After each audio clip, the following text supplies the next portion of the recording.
بلوچستان پاکستان کا سب سے بڑا صوبہ ہے، مگر یہ ہمیشہ سے ریاستی جبر، انسانی حقوق کی پامالی اور سیاسی عدم استحکام کا شکار رہا ہے۔ اس علاقے میں ریاستی اداروں کی جانب سے عوام کے خلاف جو رویہ اپنایا گیا ہے، اس نے نہ صرف مسائل کو حل کرنے کے بجائے مزید الجھایا ہے بلکہ یہاں کے باسیوں کو انصاف سے محروم بھی رکھا ہے۔ ظہیر بلوچ کی جبری گمشدگی اس ریاستی جبر کی ایک واضح مثال ہے۔ ظہیر بلوچ کی جبری گمشدگی ظہیر بلوچ ایک نوجوان طالب علم تھا جو اپنے علاقے میں سیاسی اور سماجی سرگرمیوں میں پیش تھا۔ اس کی جبری گمشدگی نے نہ صرف اس کے خاندان کو صدمے میں مبتلا کیا بلکہ پورے بلوچستان کو ہلا کر رکھ دیا۔ اس کے لواحقین کا صرف یہ مطالبہ تھا کہ CTD ڈپارٹمنٹ کے خلاف اس غیر آئینی جبری گمشدگی کی FIR کاٹی جائے اور ظہیر بلوچ کو بازیاب کیا جائے، لیکن ریاست نے ہمیشہ کی طرح ہٹ دھرمی کا مظاہرہ کیا اور CTD پر FIR درج کرنے سے انکار کر دیا۔ یہ ایک عام سی بات بن گئی ہے کہ جب بھی کوئی فرد گروہ ریاست کے خلاف آواز اٹھاتا ہے تو اسے دبا دیا جاتا ہے۔ ظہیر بلوچ کے کیس میں بھی ایسا ہی ہوا۔ عوامی رد عمل ظہیر بلوچ کی گمشدگی پر عوام نے شدید رد عمل کا اظہار کیا۔ مختلف مقامات پر دھرنے دیے گئے، مظاہرے کیے گئے اور ہر ممکن طریقے سے اس ظلم کے خلاف آواز بلند کی گئی، لیکن ریاست کی بے حسی اور جبر کا سلسلہ جاری رہا۔ ریاست کی جانب سے بار بار یہی موقف اختیار کیا گیا کہ CTD پر FIR نہیں ہو سکتی اور اس کی کوئی وضاحت بھی نہیں دی گئی۔ اس سے لوگوں میں غم و غصہ بڑھتا گیا۔ مظاہروں کی شدت جب عوام نے دیکھا کہ ان کی آواز کو مسلسل نظر انداز کیا جا رہا ہے تو انہوں نے ایک منظم جدوجہد کا آغاز کیا۔ بھرپور عوامی قوت نے ریڈ زون جانے کی کوشش کی تاکہ حکومتی نمائندوں تک اپنی بات پہنچائی جا سکے، لیکن ریاست نے پرامن مظاہرین پر طاقت کا بے رحم استعمال کیا۔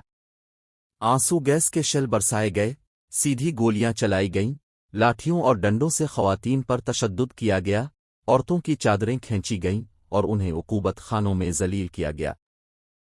ریاستی سازش ریاست نے اس منظم مزاحمت کو کچلنے کے لیے ہر ممکن حربہ استعمال کیا، یہاں تک کہ خود ہی پولیس وین کو آگ لگا دی تاکہ اس کا ملبہ مظاہرین پر ڈال سکے۔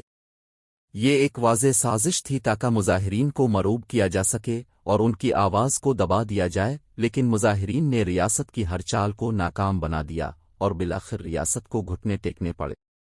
یہ اس بات کا ثبوت ہے کہ عوام کی منظم اور پرامن جدوجہد کبھی رائے گاہ نہیں جاتی۔ ظہیر بلوچ کی گمشدگی اور اس کے بعد کے حالات نے بلوچستان میں ریاست اور عوام کے درمیان خلیج کو مزید بڑھا دیا ہے۔ اگر ریاست پہلے دن ہی انصاف فراہم کرتی اور عوام کے مطالبات کو سنتی تو شاید یہ حالات نہ بنتے۔ بلوچستان کے عوام آج بھی انصاف کی تلاش میں ہیں اور وہ ریاست سے صرف یہی چاہتے ہیں کہ ان کے ساتھ برابری اور انصاف کا سلوک کیا جائے۔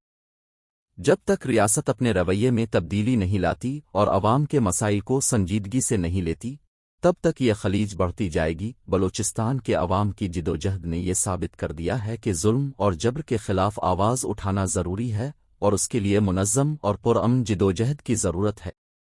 عوام کی یہی جدوجہد ایک دن ضرور رنگ لائے گی اور انصاف کا بول بالا ہوگا۔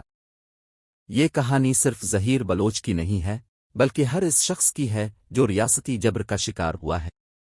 یہ کہانی ہمیں یہ سبق دیتی ہے کہ انصاف کی تلاش کبھی بھی آسان نہیں ہوتی، مگر اس کے لیے جدوجہد جاری رکھنا ضروری ہے۔